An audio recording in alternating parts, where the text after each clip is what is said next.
March Madness is here. And just like filling out your brackets for your favorite teams, picking individual stocks can leave you wanting. I wish you the best of success with your brackets for March Madness, but just know this. Many times we underperform at the office pool, and sometimes we perform if we pick our own favorite stocks. So today, we're going to talk about bracket busters and stock flops, the risky game of picking winners.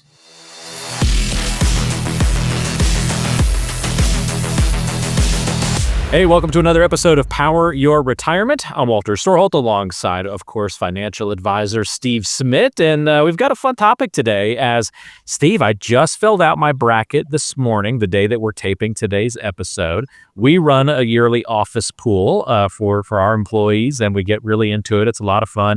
I'm always at the bottom. I never win, unfortunately, just how it goes. I usually pick a lot of upsets just so I can feel good when I hit that one upset, but most of them don't work out, but it's fun to do anyway.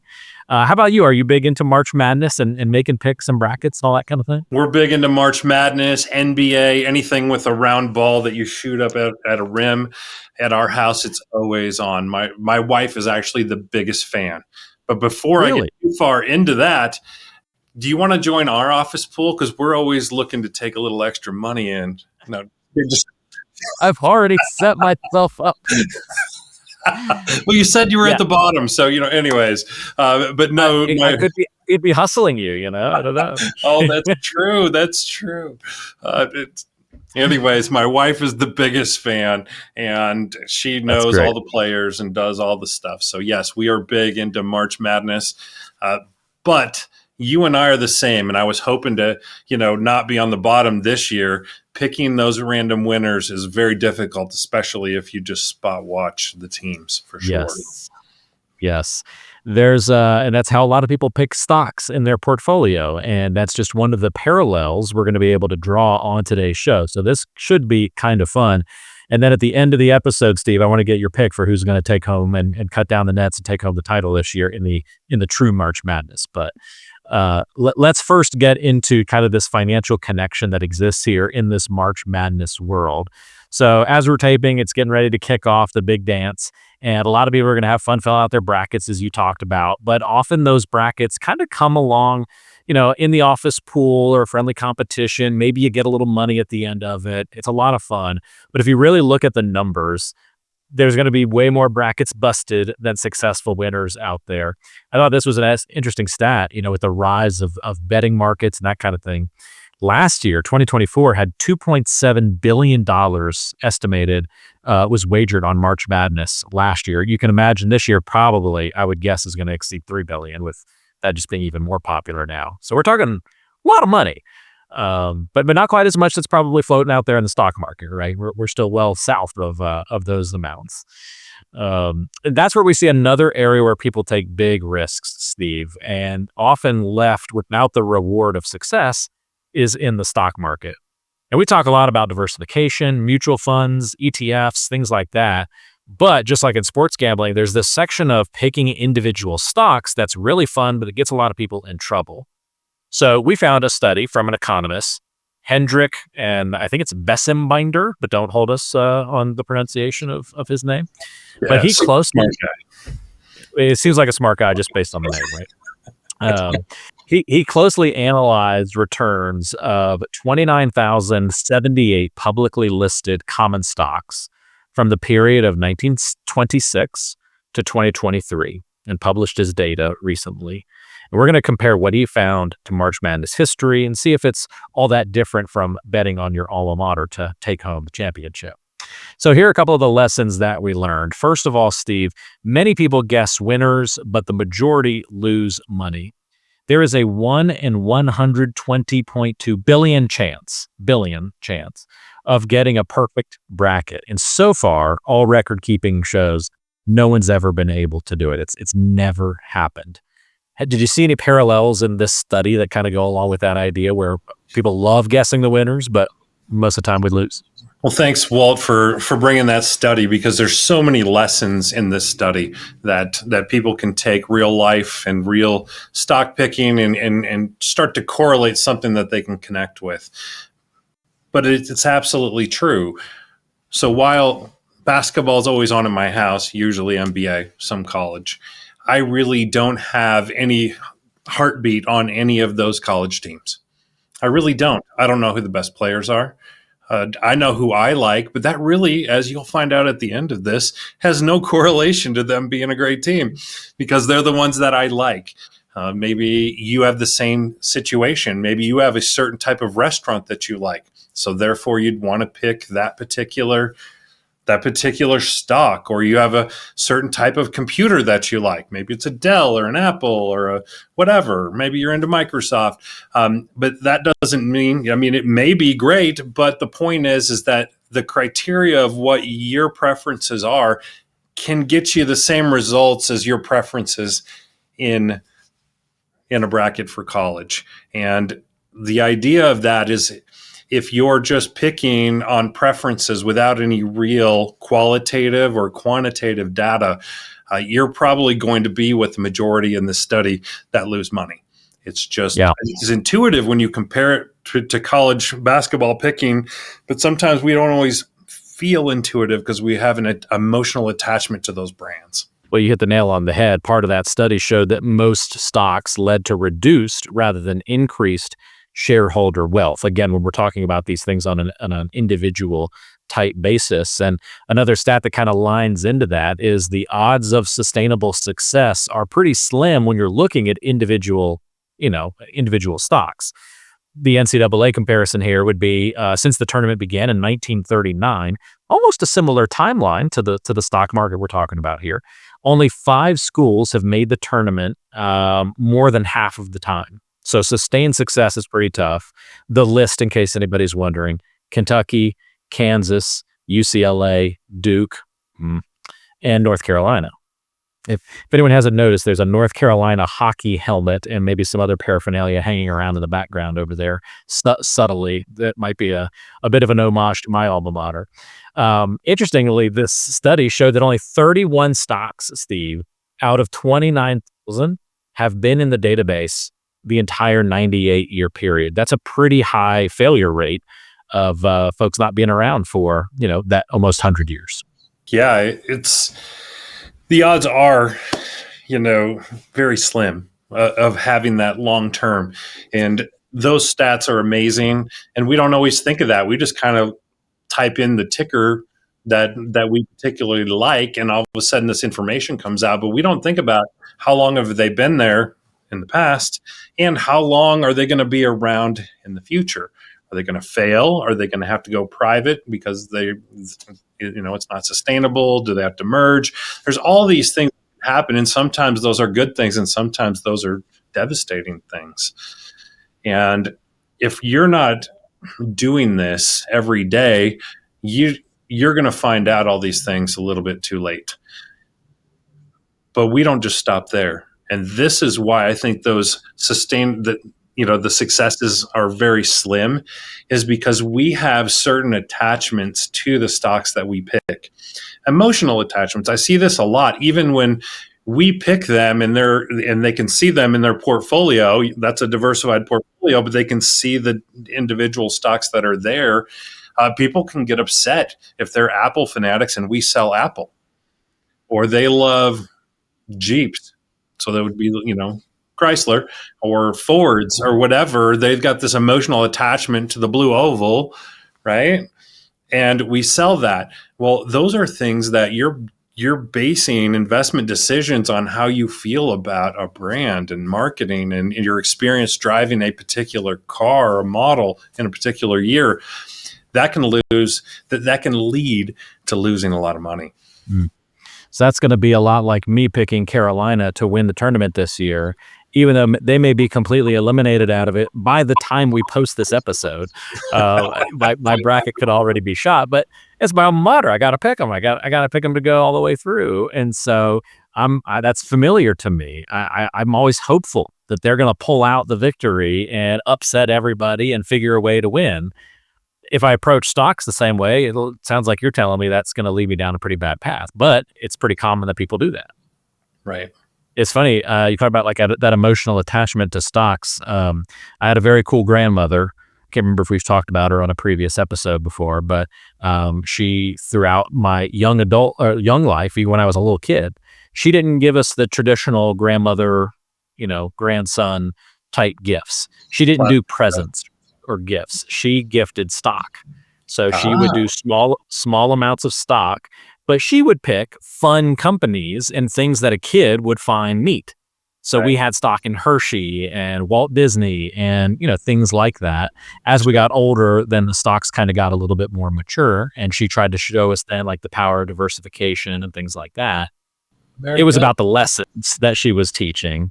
And so that was very, very cool. But once I became the ability to control those accounts, I had to kind of start divorcing a little bit of that emotional attachment to it to approach those decisions a little differently. So it's kind of a good idea, but that was hard to do because I was like, oh, grandma gave me this stock. I bet you get that when folks inherit money, right? And they feel like, oh, well, Pops had this invested in GE his whole life. I feel like I should leave it there because it must have meant something to him. Those kind of conversations are, if not weekly, sometimes even daily with really? Different people in those scenarios, especially with our SMAs. Don't worry about that. That's just what we categorize as where you can see all the individual stocks as opposed to something wrapped into, say, growth or income or something like that.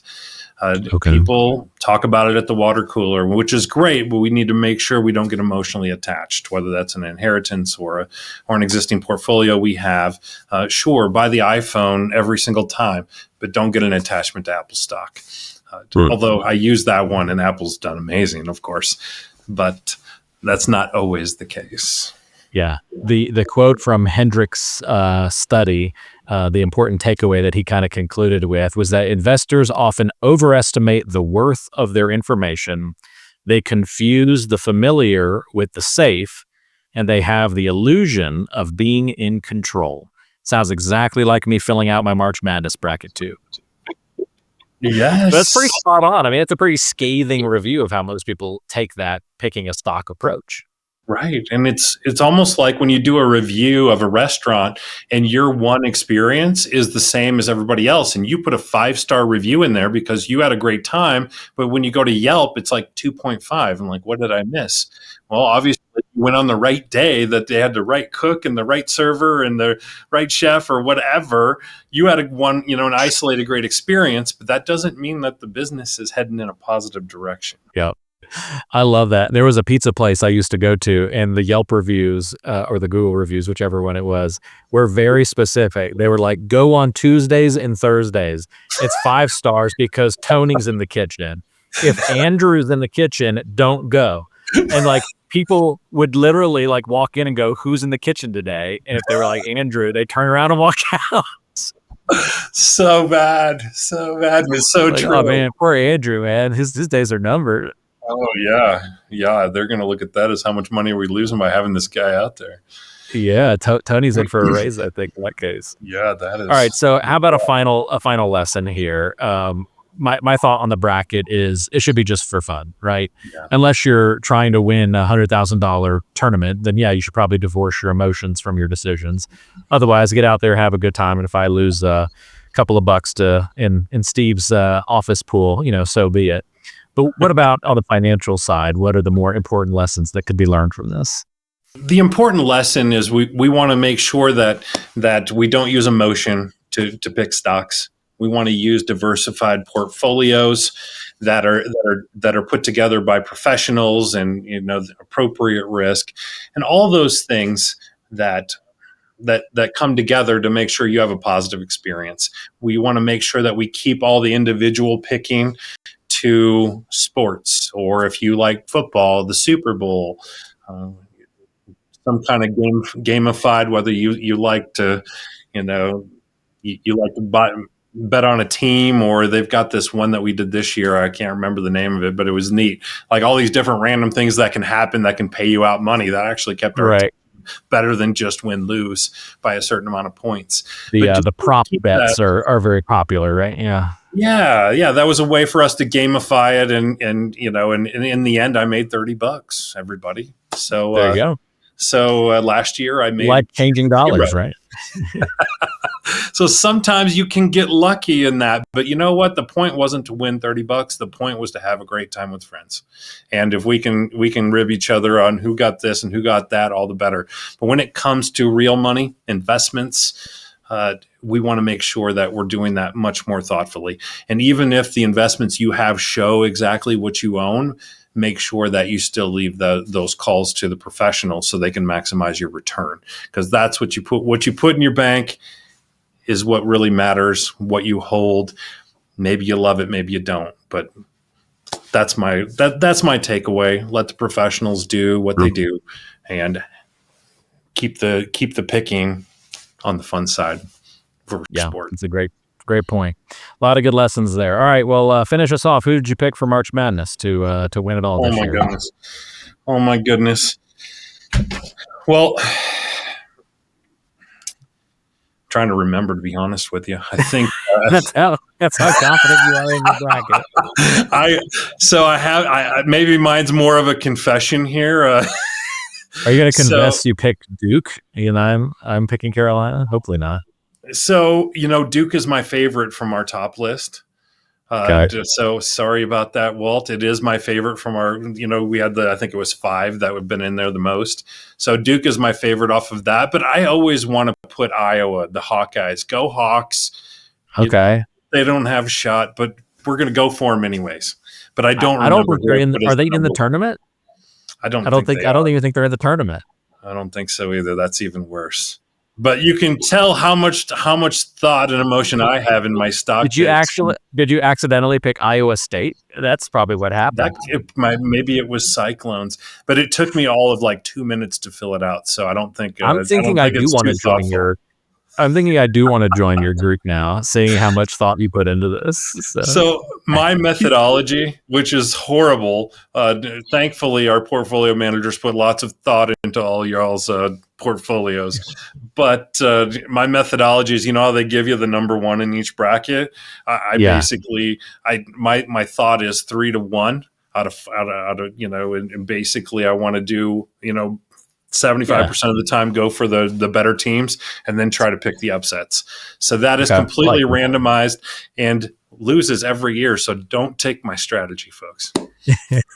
I love it. I'm going to definitely join the guys group who who picked a team that's not in the tournament to win it all. I want to be in that group. I think I'll do better than most groups. Oh, love it. Thanks for your honesty. You were paying a lot more attention, I think, to what was going on in the financial world is what was happening there. So yeah, I think the tariffs were on the brain a little bit more than who's winning the March Madness. There you go. I love it. Well, thanks, Steve. That was fun. I know if you are an employee of a large publicly traded utility, you're in the right place if you're watching this show, because that's who Steve works with exclusively and just has great systems in place, proprietary systems to help folks like you get better in your financial life, making sure that you're taking advantage of all the opportunities available to you while you're working as you build up and get closer to retirement. Steve is the author of the book, Power Up Your 401k, again, specifically written for employees of large publicly traded utilities. You can get that book as well as other materials, all part of the Power Up Your 401k toolkit online at powerupyour401k.com. We've got that linked in the description of today's show to make it easy for you to find as well as additional contact information to reach Steve. Steve, thanks so much for the help. We'll talk to you next week. All right. Thanks, Walt.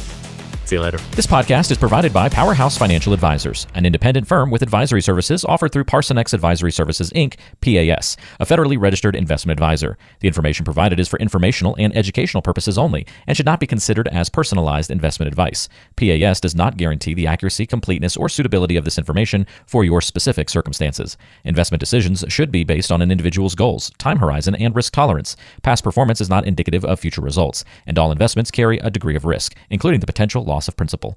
Any case studies, testimonials, or endorsements shared in this podcast are illustrative of individual experiences and may not be representative of the experience of all clients. They do not guarantee future performance or success. You should not infer any level of assurance regarding future financial outcomes. Listeners should consult with a qualified financial, tax, or legal professional before making any investment decisions. Parson X Advisory Services, Inc. does not provide tax or legal advice. Be sure to consult with your tax and legal professionals regarding your specific circumstances. For a copy of our Form ADV Part 2A, which provides additional information about PAS, including our advisory fees and services, please visit powerhousefinancialadvisors.com.